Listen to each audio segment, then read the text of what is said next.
के बिहारी लाल की जय। आज हम गुरु पूर्णिमा के उपलक्ष्य में भगवान श्री वेद व्यास के कथा का वर्णन करने जा रहे हैं। माना जाता है कि आषाढ़ मास के शुक्ल पक्ष की पूर्णिमा को गुरु पूर्णिमा के रूप में बनाया जाता है। कहा जाता है कि हमारे जीवन में भी कोई ना कोई गुरु का होना आवश्यक है, क्योंकि गुरु ही हमें इस लोक से परलोक की प्राप्ति करवाता है। गुरु का शाब्दिक अर्थ है, गु का अर्थ है अंधकार तथा रै का अर्थ है उस अंधकार को काटने वाला। जो अंधकार से हमें प्रकाश की तरफ लेकर जाए उसे ही हम गुरु कहते हैं। इसलिए एक बालक के जीवन में सर्वप्रथम गुरु तो उसके माता पिता होते हैं, तथा किसी संत, किसी ब्राह्मण, किसी महात्मा को भी उसने अपने जीवन में गुरु आवश्यक धारण करना चाहिए, क्योंकि हमारे किए हुए पुण्यों का फल हमें जब भी प्राप्त होता है जब हमने हमारे जीवन में गुरु धारण किया है। किए हुए दान का फल भी हमें जब भी प्राप्त होता है जब हमने हमारे जीवन में किसी न किसी को गुरु धारण किया है। इसलिए इस लोक में हमारा गुरु धारण करना अति आवश्यक है, जो कि हमें सही मार्ग दिखाए। गुरुर ब्रह्मा गुरुर विष्णु गुरुर्देवो महेश्वरा गुरुर साक्षात परम ब्रह्म तस्मै श्री गुरुवे नमः। माना जाता है कि गुरु ही ब्रह्मा, गुरु ही विष्णु, गुरु ही साक्षात परम ब्रह्म है। हमने हमारे गुरु में ही इन सब का दर्शन करना चाहिए। दूसरे अर्थ की तरफ चलें तो माना जाता है कि प्रकृति की हर एक जो अच्छी चीज है वो हमें गुरु रूप में एक अच्छी शिक्षा प्रदान करती है। माना जाता है कि भागवत में प्रसंग आता है कि दत्तात्रेय जी ने अपने जीवन में 24 गुरु धारण किए। पक्षी से लेकर पशु तक, कीट पतंगे से लेकर पत्थर तक, पत्थर से लेकर पहाड़ तक, पहाड़ से लेकर नदियों तक, इस प्रकार से उन्होंने 24 गुरु धारण किए और उन सब से कोई ना कोई अच्छा गुण ग्रहण किया। इसलिए हमने भी हमारे जीवन में अच्छी अच्छी बातों को ग्रहण करना चाहिए। इसलिए हमारे जीवन में एक गुरु का होना आवश्यक है। चलते हैं प्रसंग की तरफ। जब एक समय पराशर मुनि जी भ्रमण के लिए निकले तो उनकी नजर एक युवती पर गई, जो कि नौका चला रही थी, तथा नौका चलाती हुई उस युवती पर जब नजर गई तो पराशर जी का मन चलायमान हो गया। भगवान की प्रेरणा से पराशर जी के मन में संकल्प पैदा हुआ कि मेरा कोई पुत्र होना चाहिए। उन स्त्री से पराशर जी ने प्रार्थना की कि हे युवती, मैं आपके द्वारा एक पुत्र चाहता हूँ। उस युवती ने कहा कि मेरा अभी विवाह नहीं हुआ और इस प्रकार मैं आपको कैसे पुत्र प्रदान कर सकती हूँ, ये मुझसे नहीं होगा। पराशर जी कहने लगे, ये कोई साधारण बालक नहीं होगा, ये समस्त जगत को प्रकाशित करने वाला पुत्र होगा, जो कि बड़ा विद्वान होगा तथा बड़ा पूजनीय होगा। इस प्रकार जब पराशर जी कहने लगे तो युवती ने कुछ बातें उनके सामने रखी। युवती जी ने कहा, इस संतान के होने के बाद भी मैं कुंवारी रहूं तथा जो मेरे इस तन से मत्स्य की, एक मछली की जो गंध आती है वो गंध सदा सदा के लिए चली जाए, क्योंकि मेरा पिता मछुआरा है और मेरे शरीर से हमेशा मछली की गंध आती है।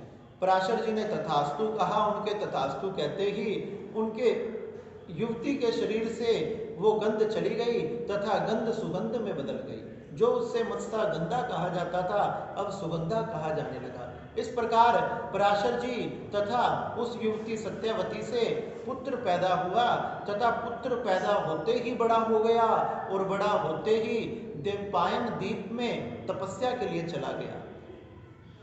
जाने से पहले माँ को कह के गया, माँ जब भी आपको मेरी जरूरत पड़े, जब भी आपको मुझे मेरी याद आए या आपके जीवन पे कोई भी संकट या कठिनाई आए, उसी समय मुझे याद कर लेना, मैं आपके सामने उपस्थित हो जाऊंगा। माँ ने कहा, ठीक है बेटा। इस प्रकार से अपने पुत्र को विदा कर दिया। जब वही युवती एक समय दोबारा नौका चला रही थी, उसी वन में घूमते हुए राजा शांतनु आए, जो कि शिकार खेलने के लिए आए थे। शिकार खेलते खेलते इतनी दिव्य सुगंध को सुनकर मोहित हो गए। उनका मन चलायमान होने लगा, सुगंध की तरफ बढ़ने लगे तो उस युवती को नाव चलाते हुए देखा।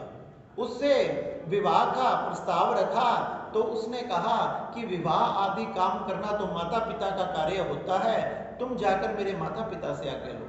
राजा शांतनु उस मछुआरे के पास गए और जाकर कहने लगे कि मैं आपकी पुत्री से विवाह करना चाहता हूँ। मछुआरे ने बड़ी बुद्धिमानी से काम लिया, कहने लगा कि राजा, मेरी पुत्री से विवाह आपका जब ही होगा जब इसके द्वारा जो संतान होगी उसी को ही आप राजा बनाओगे। इस प्रकार से राजा ने यह अस्वीकार कर दिया, क्योंकि राजा के पहले गंगा द्वारा भीष्म पुत्र था। राजा भीष्म को राजा बनाना चाहता था, तथा इस प्रकार से जब भीष्म को यह बात पता चली तो उन्होंने विवाह ना करने की प्रतिज्ञा ले ली तथा राजा ना बनने की प्रतिज्ञा ले ली, जिससे उनका नाम भीष्म भी पड़ा। इस प्रकार से उन्होंने जाकर दोबारा प्रस्ताव रखा। राजा शांतनु का विवाह सत्यवती से हुआ। इस प्रकार से जब सत्यवती से विवाह हुआ तो उनके भी दो पुत्र हुए, वचित्रवीर्य तथा चित्रांगत। चित्रांगत और विचित्रवीर्य पुत्र हुए। थोड़े समय बाद शांतनु का निधन हो गया। भीष्म ने राजा के पुत्र चित्रांगत को वहां का राजा बना दिया तथा चित्रांगत भी गंधर्वों के साथ युद्ध में मारा गया। दूसरा जो पुत्र था विचित्रवीर्य, उसे राजा बना दिया गया। अब भीष्म पितामह सोचने लगे कि इसका विवाह किस प्रकार करूं। एक बार काशी नरेश ने अपनी 3 पुत्रियों का स्वयंवर रखा, उसमें भीष्म पितामह भी गए और सारे राजाओं को रण में हराकर तीनों कन्याओं को जीत लिया। तीनों कन्याओं को जीतकर अपने नगर में वापस लौटे तथा तीनों पुत्रियों का नाम अंबे, अंबिका तथा अंबालिका था। बड़ी पुत्री जो काशी नरेश की थी वो कहने लगी, मैं शल्व राजा से प्रेम करती हूँ, मैं अपना तन मन धन उन्हें दे चुकी हूँ, इसलिए मैं अब इनसे विवाह नहीं कर सकती। इस प्रकार से वह भीष्म पितामह के चरणों में प्रणाम करके तपस्या के लिए चली गई और बाकी 2 पुत्रियों का विवाह काशी नरेश की उस राजा विचित्रवीर्य से कर दिया गया। इस प्रकार से विचित्रवीर्य से विवाह कर दिया गया। थोड़े समय बाद उन्हें क्षय रोग हो गया और बिना संतान के ही वह राजा भी मर गया। जब वह राजा मर गया, सत्यवती के दोनों पुत्र मारे गए, मृत्यु को प्राप्त हो गए, तो सत्यवती को बड़ी चिंता हुई। वो सोचने लगी, मेरा वंश आगे कैसे चलेगा। पुत्र का कहा हुआ वचन याद आ गया, जब भी माँ आपका मन दुखी हो, आप पे कोई संकट आए, जब मुझे याद कर लेना, जब आप मुझे याद करोगे तो मैं आपके सामने प्रकट हो जाऊंगा। इस प्रकार से जैसे ही वेद व्यास जी को याद किया, वेद व्यास जी प्रकट हो गए। माँ ने कहा कि पुत्र हमारा वंश कैसे चलेगा, आप कोई उपाय करो। वह कहने लगे, हे माता, मैं आपको एक उपाय बताता हूँ। आप ऐसा करो कि दोनों रानियों को कह दो 1 वर्ष तक नियम तथा व्रत का पालन करें, फिर उनके संतान की प्राप्ति होगी। इस प्रकार रानियों ने व्रत तथा नियमों का पालन किया। फिर माता सत्यवती ने अंबिका को आज्ञा दी कि आप वेद व्यास जी के सामने जाओ और वो योग माया के द्वारा, योग के द्वारा आपके संतान गर्भ में स्थित करवाएंगे। तथा वह जैसे ही वेद व्यास जी के सामने गई तथा जाते ही उनके तेज के कारण, उनका तेज इतना था, उन्होंने अपनी आंखें बंद कर ली। आंखें बंद कर ली। फिर वेद व्यास जी बाहर आए और कहने लगे, माँ, ये पुत्र तो बड़ा तेजवान होगा तथा साहसी होगा, शक्तिशाली होगा, लेकिन इसके आंखें नहीं होगी, ये जन्म से ही अंधा होगा। क्यों? क्योंकि अंबिका ने अपने नेत्रों को बंद कर लिया था। फिर अंबालिका को माँ ने भेजा।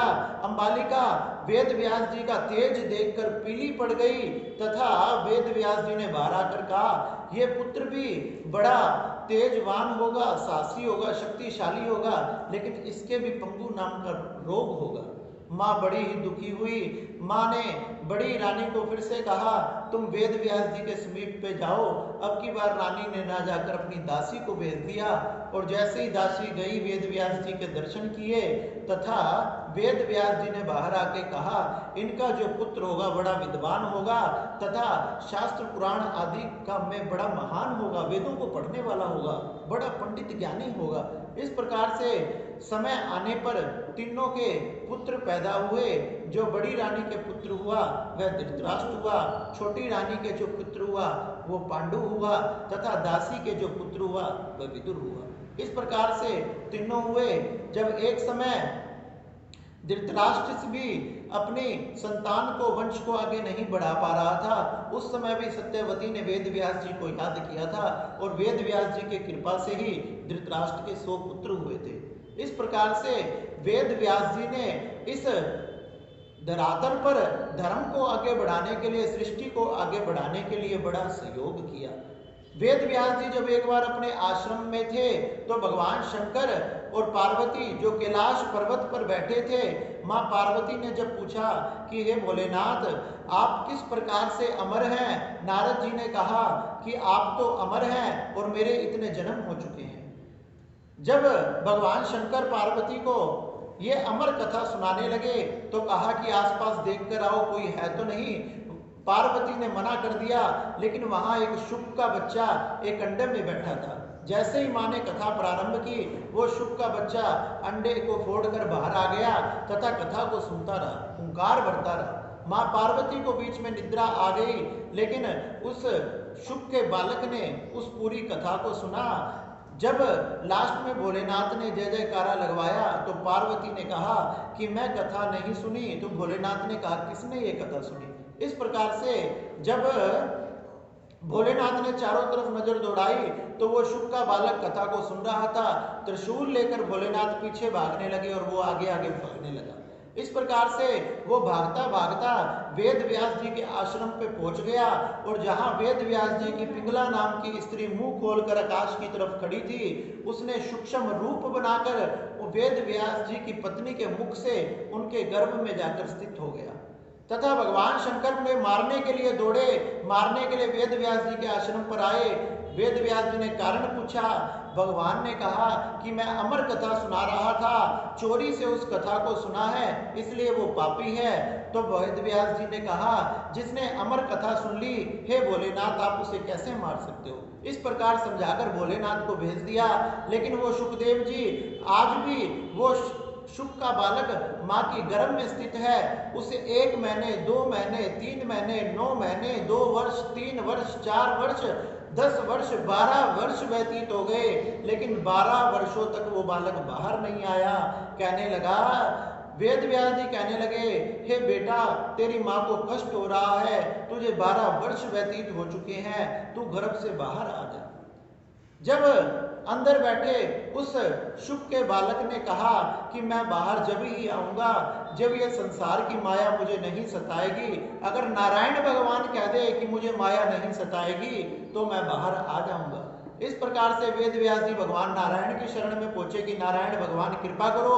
नारायण भगवान ने आशीर्वाद दिया, आश्वासन दिया कि मुझे माया नहीं सताएगी।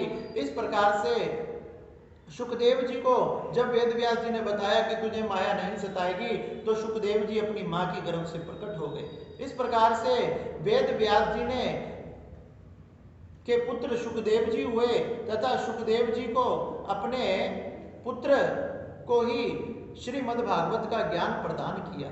वेद व्यास जी ने ही ऋग्वेद में से 4 वेद बनाए तथा 18 पुराणों की रचना की।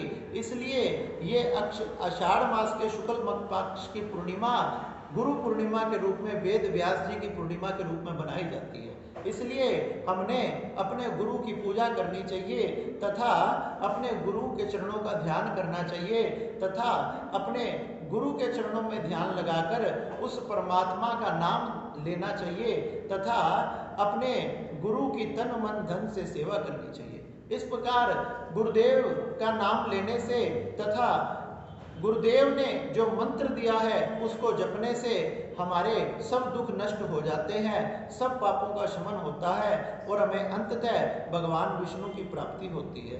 इस प्रकार से आप सभी इस गुरु पूर्णिमा को अपने गुरुदेव का पूजन करें तथा गुरुदेव के समीप जाकर उनके आश्रमों में जाकर उनकी सेवा करें तथा इसी प्रकार से भगवान के नाम को लेते रहें। बोलिए मेरे बांके बिहारी लाल की जय।